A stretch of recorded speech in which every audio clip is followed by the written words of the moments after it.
பெண்கள் எல்லாம் அடிமைகள், அவங்க வந்து நமக்காகவே பிறந்தவங்க, இப்படி இருக்கிறவங்க தான் இந்த மாதிரியான கொடூர செயல்கள்ல வந்து ஈடுபடுறாங்க. விக்டிம் வந்து வலியில துடிக்கிறத பார்த்து ரசிக்கக்கூடிய ஒரு விதமான ஒரு சைக்கோ பிஹேவியர். அந்த அக்யூஸ்ட் கிட்ட போய் இதெல்லாம் ஏன் நடந்தது, எப்படி நடந்தது அப்படின்லாம் கேட்கும் போது அவங்களுக்கு ஒரு துளி கூட இப்படி ஒரு விஷயத்த நம்ம பண்ணிட்டோமே அப்படிங்கிற ஒரு ஃபீலிங்கே இல்லாம தான் இருப்பாங்க.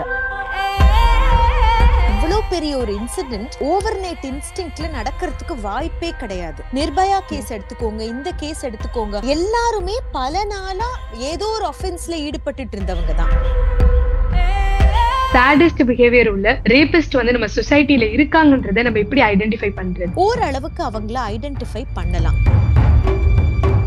இன்னைக்கு நம்ம கூட டாக்டர் சரண்யா அவர்கள் இணைஞ்சிருக்காங்க. வணக்கம் டாக்டர். வணக்கம் மேம். ஒரு டாக்டர் ஸ்டூடெண்ட், அவங்க வந்து படிச்சு முடிச்சுட்டு இப்ப வந்து ஃபுல் டைமா அவங்களோட ஒர்க்கை ஸ்டார்ட் பண்ண போற இந்த ஒரு நேரத்துல பாத்தீங்க அப்படின்னா இப்படி ஒரு கொடூரம் நிகழ்ந்திருக்கு. இத பத்தி உங்களோட வியூ என்ன? ஹைலி அன்பேரபிள்மா. யாருக்குமே இது நடக்க கூடாத ஒரு விஷயம். அது டாக்டர், அது அட்வொகேட் அப்படின்னு நம்ம தனித்தனியா பிரிச்சு பார்க்க கூடாது. பட் எனிவே அது ஒரு நோபல் ப்ரொஃபஷன். அந்த நோபல் ப்ரொஃபஷன்ல நிறைய நல்லது செய்யணும் அப்படின்னு நினைச்சு பல கனவுகளோட அந்த பொண்ணு வந்து அந்த வேலைக்கு சேர்ந்திருக்கும், மேல படிக்கணும்னு நினைச்சிருக்கோம். அப்படி கனவுகளை சுமந்துகிட்டு இருந்த அந்த பொண்ணோட வாழ்க்கையில இப்படி ஒரு கொடூரம் கண்டிப்பா நடந்திருக்க கூடாது. எல்லாருக்குமே இது வந்து ஒரு பெரிதளவுல ஒரு காயத்தை மனதுல ஏற்படுத்தியிருக்கு அப்படின்னு தான் நான் சொல்லணும். சின்ன குழந்தையில இருந்து ரொம்ப வயதான பாட்டி வரைக்கும் வந்து இது நடந்துட்டு இருக்கு. இந்த ரேப் பண்றாங்களா, அவங்களோட மைண்ட் செட் அந்த ரேப் அப்படிங்கிற ஒரு விஷயத்த பண்றதுக்கு தூண்டுறதுக்கு என்ன ஒரு விஷயம் காரணமா இருக்கு? நீங்க பொதுவா ரேப் அப்படின்னு பாக்குறீங்கல்ல, உளவியல்ல நாங்க அந்த ரேப் பிஹேவியரையே வெவ்வேறு விதமா பார்ப்போம். வெவ்வேறு விதமான ரேபிஸ்ட் நாங்க வந்து sexual gratification rapist, anger rapist, vindictive rapist, power rapist, இல்ல சாடிஸ்டிக் ரேபிஸ்ட், இந்த மாதிரி ரேபிஸ்ட்லயே வித்தியாசமான வகைகள் இருக்கு உளவியல்ல. அப்போ இது அவங்க சின்ன வயசுல இருந்து வளர்ந்து வந்த சூழல், அவங்கள இந்த உலகம் நடத்தின விதம், அவங்க பார்த்து கத்துக்கிட்ட நிறைய தவறான விஷயங்கள், அதை வச்சு அவங்க ஃபார்ம் பண்ணக்கூடிய ஆட்டிடியூட் ஃபார்மேஷன் அப்படின்னு சொல்லுவோம். பெண்களை எப்படி பார்க்கணும், பெண்களை எப்படி நடத்தணும், அவங்களுக்கான மதிப்பையும் மரியாதையையும் எப்படி கொடுக்கணும், இதெல்லாம் தான் ஒரு ஆணுக்கு வந்து ஆட்டிடியூட் ஃபார்மேஷன் கொண்டுட்டு வருது. ஸோ இந்த ஆட்டிடியூட் ஃபார்மேஷன் சில பேருக்கு அடிப்படையிலேயே தப்பா இருக்கு. சின்ன வயசுல இருந்தே பெண்கள் எல்லாம் அடிமைகள், அவங்க வந்து நமக்காகவே பிறந்தவங்க அப்படின்னு அவங்களுக்கே மனசுல தோணக்கூடிய சில விஷயங்கள், இப்படி இருக்கிறவங்க தான் இந்த மாதிரியான கொடூர செயல்கள்ல வந்து ஈடுபடுறாங்க. நம்ம ரேப் அப்படின்னு சொல்றோம் இல்லையா, லீகலி இது வந்து பெனட்ரேட்டிவ் செக்ஷுவல் அசால்ட் அப்படின்னு சொல்றோம். சோ இதுக்கு முன்னாடி நீங்க பாத்தீங்கன்னா செக்ஷுவல் ஹாரஸ்மெண்ட் இருக்கு, செக்ஷுவல் அசால்ட் இருக்கு. இதுக்கெல்லாம் அடுத்த ஸ்டேஜ் தான் இந்த பெனட்ரேட்டிவ் செக்ஷுவல் அசால்ட்டும் அக்ரிவேட்டட் பெனட்ரேட்டிவ் செக்ஷுவல் அசால்ட்டும்.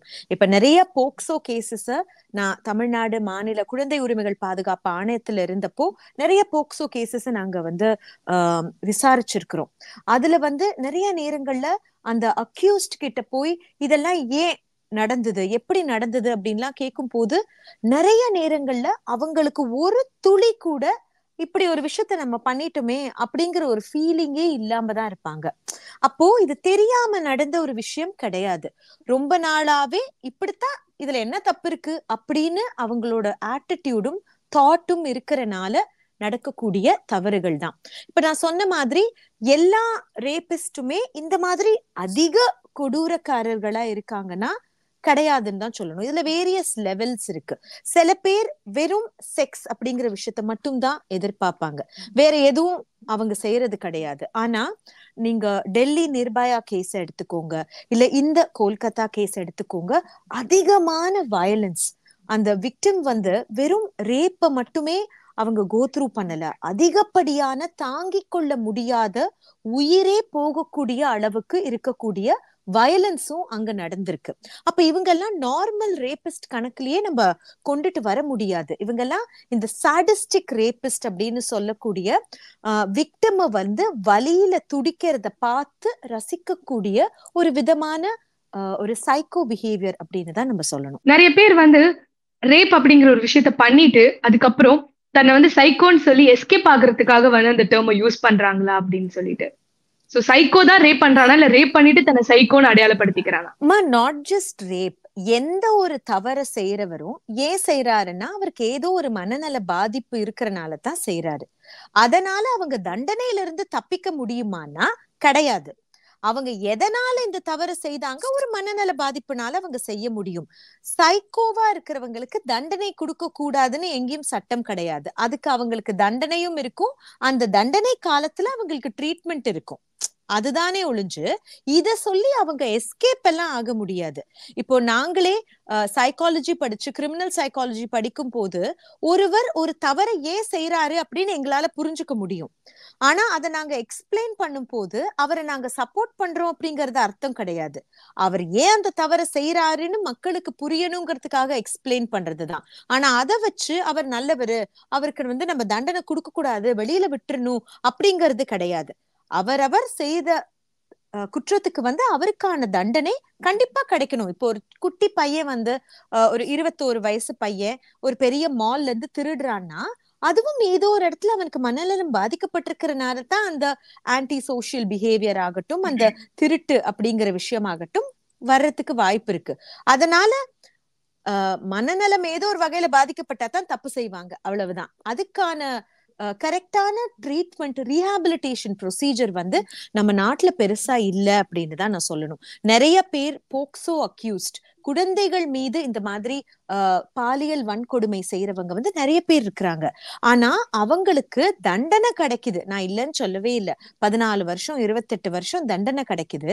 ஆனா அந்த தண்டனை காலத்துல அவங்களுக்கு தேவையான அந்த ட்ரீட்மெண்ட், சைக்கியாட்ரிக் ட்ரீட்மெண்ட்டோ இல்ல சைக்கலாஜிக்கல் ட்ரீட்மெண்ட்டோ கிடைக்குதான்னா கண்டிப்பா அது இல்ல அப்படின்னு தான் நான் சொல்லணும். நீங்க சொல்றத வச்சு பார்க்கும்போது பாத்தீங்கன்னா இந்த பர்சன் கூட, அதாவது இந்த சஞ்சய் ராய் அப்படிங்கிற இந்த ஆள் வந்து ஆல்ரெடி 4 பேரை வந்து கல்யாணம் பண்ணியிருக்காரு. அதுல வந்து 3 பேர்கிட்ட ரொம்பவே செக்ஷுவலி அபியூஸ் பண்ணிருக்காரு அவங்களோட மனைவியவே. சோ அப்பவே வந்து இதை சீரியஸா எடுத்துட்டு போய் இந்த ஆள் ஏன் இப்படி பண்றாரு, இவருக்கான ஒரு ட்ரீட்மெண்ட்டோ இல்ல இவருக்கான தேவையான அந்த விஷயங்கள் பண்ணியிருந்தாங்கன்னா இன்னைக்கு இப்படிப்பட்ட ஒருத்தவங்க வந்து இவ்வளவு கஷ்டப்பட்டு துடிச்சு வந்து கஷ்டப்பட்டிருக்க மாட்டாங்க அப்படின்னு நினைக்கிறோம். கண்டிப்பாமா, இவ்வளவு பெரிய ஒரு இன்சிடென்ட் ஒருத்தரோட ஓவர் நைட் இன்ஸ்டிங்க்ட்ல நடக்கிறதுக்கு வாய்ப்பே கிடையாது. இந்த அளவுக்கு சாடிஸ்டிக் பிஹேவியர். நீங்க நிர்பயா கேஸ் எடுத்துக்கோங்க, இந்த கேஸ் எடுத்துக்கோங்க, எல்லாருமே பல நாளா ஏதோ ஒரு ஒஃபென்ஸ்ல ஈடுபட்டு இருந்தவங்க தான். சப்ஸ்டன்ஸ் யூசேஜா இருக்கட்டும், இல்ல பெண்களை வந்து நல்லா நடத்தாம ஒரு மாதிரி செக்ஷுவலி அபியூஸ் பண்ணவங்களா இருக்கட்டும், ஏதோ ஒரு விதத்துல. அப்ப இதுக்கு முன்னாடி இவரு கல்யாணம் பண்ணிட்டு இந்த பெண்கள் எல்லாமே இவர் வேண்டான்னு சொல்லி விலகி போனாங்களே தவிர அதனால இவருக்கு எந்த மென்டல் சப்போர்ட்டுமே எங்க இருந்துமே கிடைச்சிருக்க வாய்ப்பு இல்ல. அப்ப இவர் எப்படி திருந்தி இருக்கிறதுக்கு வாய்ப்பு இருக்கு? இன்னும் மேலும் மேலும் அவர் பட்ட அவமானங்கள் அவரை இன்னும் அதிகமா வயலண்டா தான் பிஹேவ் பண்ண வச்சிருக்கும், ஒரு மிருகம் போலத்தான் பிஹேவ் பண்ண வச்சிருக்கும். இதெல்லாம் சேர்ந்ததுதான் அந்த ஆளோட இந்த மாதிரியான ஒரு பிஹேவியர் அப்படிங்கறது எனக்கு தோணுது. இப்ப அந்த டாக்டர் அவங்க வந்து ரெஸ்ட் எடுத்துட்டு இருக்கும் போது இவர் பாத்தீங்க அப்படின்னா தான் வந்து ஒரு ஆல்கஹால் வந்து அருந்திட்டு அதுக்கப்புறம் வந்து அந்த ரூம்ல போய் இப்படி வந்து பண்ணிருக்காரு. இப்ப இது ஒரு ஆள் மட்டும் தான், ஏன்னா 150 mg சீமன் இருக்குன்னு வேற சொல்றாங்க. சோ அதை வச்சு இது ஒரு ஆளா 2 ஆளா எத்தனை பேர் ஈடுபட்டிருக்காங்கன்ற இன்வெஸ்டிகேஷன் போயிட்டு இருந்தாலும் இந்த ஆள் வந்து அந்த ஆல்கஹால் அருந்திட்டு போனது ஒரு காரணமா இருக்குமா? ஆல்கஹால் அப்படிங்கறதோ இல்ல எந்த விதமான ட்ரக்ஸோ என்ன செய்யும் அப்படின்னா, நம்மளோட மூளையில ஃப்ரண்டல் கார்டெக்ஸ்னு ஒரு பகுதி இருக்கு, இந்த பிரெயின். இந்த ஃப்ரண்டல் கார்டெக்ஸ் தான் எது சரி எது தவறு, இதை செய்யலாமா வேண்டாமா, ஒரு வைஃப போட்டு அடிக்கலாமா வேண்டாமா, குழந்தைகள்கிட்ட வந்து அருவருப்பா பேசலாமா வேண்டாமா, இந்த மாதிரி யோசிக்க வைக்கக்கூடிய அந்த பகுதி குடி போதையில பாதிக்கப்படும்.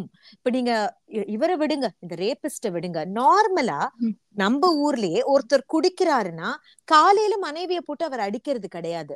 ஆனா குடிச்சிட்டு வந்து மனைவியை போட்டு அடிக்கிறாரு, குழந்தைகள்கிட்ட ரொம்ப வல்கரா பேசுறாரு, பக்கத்து வீட்டுக்காரங்க முன்னாடி ட்ரெஸ்ஸை கழட்டி போட்டு சண்டை போடுறாரு. அப்போ அவர் என்ன செய்யறாருன்னு அவருக்கு புரியல. அப்போ குடி போதையில் இருப்பவர்கள், கஞ்சா மாதிரியான மெத் மாதிரியான சப்ஸ்டன்சஸை எடுக்கிறவங்க கூட அவங்க கண்ட்ரோல்ல அவங்க இல்ல. இதை செய்யலாமா வேண்டாமான்னு கூட அவங்களுக்கு தெரியல. ஆனா இதனால அவங்க இதை செஞ்சுட்டு எஸ்கேப் ஆயிடலாம் அப்படிங்கிறது கிடையாது. நான் மறுபடியும் சொல்றேன், அவங்க ஏன் இந்த குற்றத்துல ஈடுபட்டிருக்காங்கன்றதான் ஒரு சைக்காலஜிஸ்டா என்னால எக்ஸ்பிளைன் பண்ண முடியும். ஆனா இதனால அவங்கள மன்னிச்சு விட்டுறலாங்கிறது கிடையவே கிடையாது. அவங்க இந்த தவறை செய்திருக்காங்க, இதுல ஒரு பொண்ணோட வாழ்க்கை, அந்த பொண்ணோட குடும்பம், அவங்களுக்கு தெரிஞ்சவங்க எல்லாம் எத்தனை விதத்துல பாதிக்கப்பட்டிருக்காங்க. இது எல்லாருக்குமே, அதாவது இந்த மாதிரியான போதை பொருட்களை எடுக்கிற மத்தவங்களுக்கு இது ஒரு பாடமா இருக்கணும். நீங்க நல்லவராவே இருக்கலாம், நீங்க இந்த மாதிரி நடந்துக்க கூடாது அப்படின்னு நினைக்கலாம். ஆனால் நீங்க எடுக்கக்கூடிய போதை பொருள் நார்மலா இருக்கிற ஒரு மனுஷனை கூட இந்த மாதிரி எக்ஸ்ட்ரீம்லி அப்நார்மலா பிஹேவ் பண்ண வைக்கிறதுக்கு வாய்ப்பு இருக்கு. ரீசெண்டாமா எத்தனையோ காலேஜ் ஸ்டூடெண்ட்ஸ், நான் பேசுறது வந்து சம்டைம்ஸ் என்னடா அந்த காலம் மாதிரி சொல்றாங்க அப்படின்னு இருக்கலாம். ஆனா ரொம்ப ஈஸியா இன்னைக்கு கேர்ள்ஸ் அண்ட் பாய்ஸ் சேர்ந்து பார்ட்டிஸ்க்கு எல்லாம் போறாங்க. அத வந்து நான் தப்பு அப்படின்னு சொல்லல. ஓகே, ஒரு அளவுல இருக்கிற வரைக்கும் ஓகே. ஆனா அது அளவுக்கு மீறும் போது அந்த போதை பொருள் உங்களை கண்ட்ரோல் பண்ண ஆரம்பிக்குது, நீங்க உங்க கண்ட்ரோல்ல இல்ல. அப்போ இந்த மாதிரி நடக்கக்கூடிய ரேப்ஸ் வந்து ரொம்ப ரொம்ப அதிகரிக்குது. எங்களுக்கே நிறைய பேர், இன்ஃபேக்ட் என்னோட இன்ஸ்டாகிராம் பேஜ்லயே நிறைய பேர் வந்து, மேம் நான் ஃப்ரெண்ட்ஸோட வெளியில போனேன், என் பாய் ஃப்ரெண்டோட ஃப்ரெண்ட்ஸும் சேர்ந்து என்கிட்ட இந்த மாதிரி நடந்துக்கிட்டாங்கன்ற மாதிரி எல்லாம் நிறைய கேர்ள்ஸ் வந்து கம்ப்ளைண்ட் பண்ணிருக்காங்க. சோ ஒரு தவறு நடக்கிறதுக்கு வாய்ப்பு இருக்குன்னு தெரியும் போது தெரிஞ்சு நான் அந்த இடத்துல போய் மாற்றுறது கண்டிப்பா தப்பா இருக்கும் இல்லையா? சோ இப்ப இந்த பொண்ணு எடுத்துக்கிட்டீங்கன்னா ஹார்ம்லெஸ், அது எந்த பார்ட்டிக்கு போனுச்சு, வேலைக்கு போனுச்சு அந்த பிள்ளை இல்லையா? அது இந்த மாதிரி அது ஒரு டேஞ்சரான சிச்சுவேஷனே கிடையாது. ஆனா இவர் வந்து அங்க ஒரு டியூட்டில இருக்கிறாரு, ஒரு வேலையில இருக்கிற நபர் முதல்ல இந்த மாதிரியான போதைப் பொருளை எடுக்கவே கூடாது. எடுக்கும் பட்சத்துல இந்த மாதிரியான கொடூரங்கள் நடக்கும் போது அதுக்கு அவர் தான் மொத்தமா பொறுப்பாகணும், அதுக்கு அந்த தண்டனை அவருக்கு கிடைக்கும். இப்போ அவங்க வந்து தூங்கிட்டு இருக்காங்க, சரி ஓகே இவங்களை ஃபாலோ பண்ணி இந்த மாதிரி ரேப் பண்ணணும் இவர் பிளான் பண்ணிருப்பாரா, இல்ல இவர் இந்த ஆல்கஹால் இருந்துட்டு இன்ஸ்டன்டா இவருக்கு வந்து இப்படி தோணி இருக்குமா? இந்த சாடிஸ்டிக் ரேபிஸ்ட் பாத்தீங்கன்னா ஃபர்ஸ்ட் டைம் ஆஃபெண்டர்ஸா இருக்க மாட்டாங்க. நான் சொன்ன மாதிரி இதுக்கு முன்னாடி அவர் கல்யாணம் பண்ணவங்க கிட்ட எல்லாமும் இந்த மாதிரி நிறைய நேரங்கள்ல நடந்து இருக்கிறதுக்கு வாய்ப்புகள் இருக்கு. சோ இப்படி இருக்கிறவங்க நிறைய நேரத்துல பல ஆப்பர்ச்சுனிட்டிஸ தேடுவாங்க. என்னைக்காவது ஒரு நாள் இப்படி ஒரு வாய்ப்பு கிடைக்காதா அப்படின்னு காத்திருந்து பார்த்தும் செய்யறதுக்கு வாய்ப்பு இருக்கு. இது ஒரு பிளான் சொல்றதை விட ஒரு லுக்கிங் ஃபார் அன் ஆப்பர்ச்சுனிட்டி அப்படிங்கறத கண்டிப்பா சொல்லலாம். ஏன்னா இந்த மாதிரியான பிஹேவியர் இருக்கிறவங்க ஆப்பர்ச்சுனிட்டிஸ் எங்கடா கிடைக்கும்னு தேடி வெயிட் பண்ணிட்டு இருப்பாங்க. சமீபத்துல என்கிட்ட ஒரு ஒரு ஒரு ஒரு செக்ஷுவல் அசால்ட்டோட விக்டிம் வந்து என்கிட்ட கவுன்சிலிங்க்கு வந்தப்போ அந்த பொண்ணு சொன்னது வந்து, மெரினா பீச்ல அந்த பொண்ணும் அதோட கணவரும் அடிக்கடி போவாங்களாமா, எவ்ரிடே போவாங்களாமா, ஈவினிங் போயிட்டு டைம் ஸ்பெண்ட் பண்ணிட்டு வருவாங்களாமா. அப்ப சில நேரங்கள்ல கணவர் வந்து வீட்டுல ஆபீஸ்ல இருந்து வர்றதுக்கு லேட் ஆகுது. அப்ப லேட் ஆகும் பட்சத்துல இந்த பொண்ணு கொஞ்ச நேரம் போய் வெயிட் பண்ணுமா, அதுக்கப்புறமா கணவர் வருவாராம். அப்போ இத வெயிட் பண்ணி பார்த்திருந்த ஒருத்தர் வந்து இந்த பொண்ணு கிட்ட ரொம்ப தவறா நடந்திருக்கிறாரு நம்மளோட மெரினா பீச்ல. சோ இந்த பொண்ணு என்கிட்ட சொல்லிச்சு, நிறைய நாள் அவன் வந்து என்ன நோட் பண்ணிருக்கான், அந்த ஆளை நான் நிறைய நாள் பார்த்திருக்கிறேன் அப்படின்னு. சோ சில நேரங்கள்ல வந்து இது திடீர்னு ஒரு நாள் நடந்த ஒரு விஷயம், நாங்க வெயிட் பண்ணிட்டு இருந்தோம், இப்படி ஒரு பொண்ணு கிராஸ் பண்ணிச்சு, இப்படி ஒரு ரேப் நடந்தது அப்படி எல்லாம் சொல்ல முடியாது. நிறைய நேரத்துல இப்படி ஒரு ஆப்பர்ச்சுனிட்டிக்கு அவங்க வெயிட் பண்ணதான் செய்வாங்க. இதுதான் அவங்களோட சைக்காலஜி. இன்னைக்கு கொல்கட்டா டாக்டர் அவர்களோட அப்பா அம்மாவா இருக்கட்டும், இவங்களோட மனநிலை எப்படி இருக்கும்? இதுக்கப்புறம் ஒவ்வொரு நாட்களும் உங்க லைஃபே வந்து எப்படி டாக்டர் அவங்க டிராவல் பண்ணுவாங்க? ட்ராமாமா அது வந்து யாருக்குமே வரக்கூடாத ஒரு மோசமான ஒரு பனிஷ்மெண்ட் அப்படிதான் நான் சொல்லணும். அவங்களுக்கு ஏன் இந்த தண்டனை? பாவம் இல்லையா? அவங்க என்ன தவறு செய்தாங்கன்னு அவங்களுக்கு இவ்வளவு பெரிய தண்டனை கிடைச்சிருக்கு. அது வெரி வெரி ஹாரிபிள். ஒருத்தவங்களுக்கு வீட்டுல உடம்பு சரியில்லை, அவங்க ஹாஸ்பிட்டலைஸா இருக்காங்கன்னா அப்போ ஒரு மனநிலை வீட்டுல இருக்கும்ல, அது எல்லாத்தையும் விட ரொம்ப கொடுமையான மனநிலை. தானா நடக்கிற ஒரு ஆக்சிடென்ட்டை கூட மனசு தேத்திட்டு போயிடலாம்.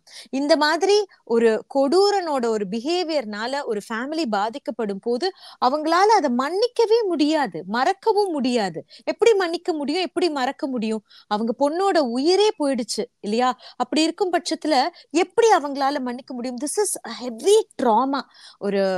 இப்ப எப்படி ஒரு வயநாடுல வந்து ஒரு குடும்பத்துல 15 பேர் செத்து போயிட்டாங்க, ஒரு குழந்தை மட்டும் மிஞ்சி இருக்குன்னா அந்த குழந்தையோட மனநிலை எப்படி இருக்கும்? இதெல்லாம் நாங்க ட்ராமான்னு சொல்லுவோம் இல்லையா? அது போல ஒரு மன்னிக்க முடியாத ஒரு drama.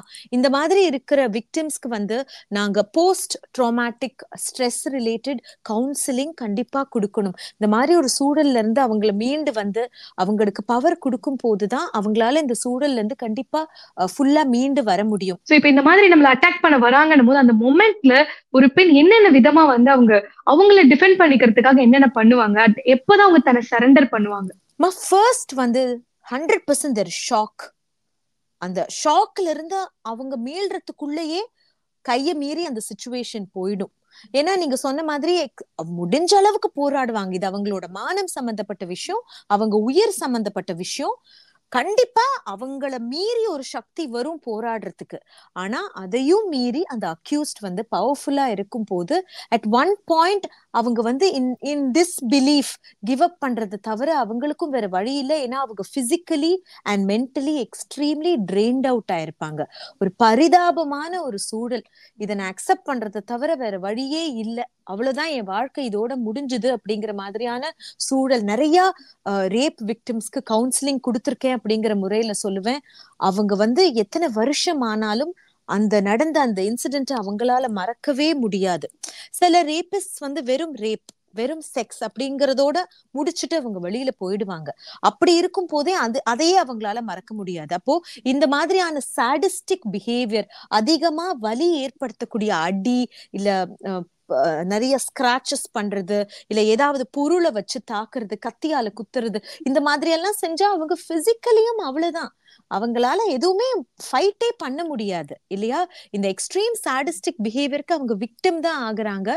And it's very sad that அவங்களால அதுக்கு மேல அதுல போராடவே முடியாது. இப்போ இந்த மாதிரியான சாடிஸ்ட் பிஹேவியர் உள்ள ரேபிஸ்ட் வந்து நம்ம சொசைட்டில இருக்காங்கன்றதை நம்ம எப்படி ஐடென்டிஃபை பண்றது? அவங்கள ஆக்சுவலி ஐடென்டிஃபை பண்றது கொஞ்சம் டிஃபிகல்ட். ஆனா அவங்களோட லைஃப் ஸ்டைல், அவங்களோட சோசியல் சர்க்கிள் எப்படி இருக்கு அப்படிங்கறத வச்சு ஓரளவுக்கு அவங்கள ஐடென்டிஃபை பண்ணலாம். ஒருத்தர் வந்து எல்லாரோடையும் சண்டை, எல்லா பெண்களையும் அவர் வந்து அவரை ஒதுக்கி வைக்கிறாங்க அப்படின்னா அதை நம்ம லைட்டா எடுத்துடக்கூடாது. எதனால அப்படிங்கறத கண்டிப்பா யோசிக்கலாம்.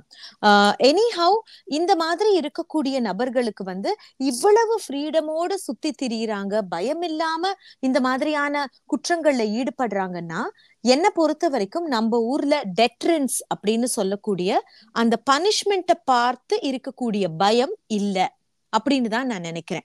இந்த மாதிரி ஒரு தப்பு செஞ்சா ஐயோ ஒரே நாள்ல என் உயிரே போயிருண்டா அப்படிங்கிற பயம் என்னைக்கு வருதோ அன்னைக்குதான் இந்த மாதிரியான தவறுகள் கண்டிப்பா குறையும். சோ எஸ், நம்ம ஒரு டெமோக்ராட்டிக் கண்ட்ரில தான் இருக்கோம். we are bound by the constitution and the laws. நான் இல்லைன்னு சொல்லவே இல்லை. ஆனால் இந்த இம்ப்ளிமெண்டேஷன் ஆஃப் த லா வந்து கண்டிப்பா நம்ம ஸ்ட்ரென்தன் பண்ணணும், ப்ராசிக்யூஷனை ஸ்ட்ரென்தன் பண்ணணும், நீதி சீக்கிரம் வழங்கப்படணும். அப்பதான் ஏன்னா இது இன்னைக்கு வந்து இந்த கேஸ் பத்தி எல்லாரும் பேசுறாங்கம்மா, அதனாலதான் நீங்களும் என்ன வந்து இன்டர்வியூ எடுக்கிறீங்க. இது இன்னொரு ஒரு வாரம் 10 நாள் போச்சுன்னா அப்புறம் யாருமே இதை பத்தி பேச போறது இல்லையா? அப்போ ஒரு 10 நாள் பேசுவாங்க, அதுக்கப்புறம் யாரும் இதை பத்தி பேச மாட்டாங்க. அப்படிங்கிற மாதிரி இது ஆயிடக்கூடாது. இந்த மாதிரி ஒரு விஷயம் நடக்குது, ப்ரூவ் ஆயிடுச்சு அப்படின்னா உடனடியாக தண்டனை கொடுக்கப்பட வேண்டும். இன்ஃபேக்ட் நான் சொல்லணும், கமிஷன்ல இருக்கும் போது நாங்க ரெஃபரல் கேஸா எடுக்கக்கூடிய ஒரு கேஸ், ராஜஸ்தான்ல ஒரு 5 வயது குழந்தையை அந்த குழந்தையோட தந்தையோட நண்பர் ரேப் அண்ட் மர்டர் பண்ணாரு. Penetrative sexual assault and murder. 5 வயசு குழந்தை. அவருக்கு கிட்டத்தட்ட 1 மாசத்துக்குள்ளேயே தூக்கு தண்டனை வழங்கப்பட்டது. இந்த மாதிரி ஃபாஸ்டா இதுக்கு ஒரு தீர்வு கிடைக்கும் போது மத்தவங்களுக்கு பயம் வர்றதுக்கான வாய்ப்பு இருக்கு.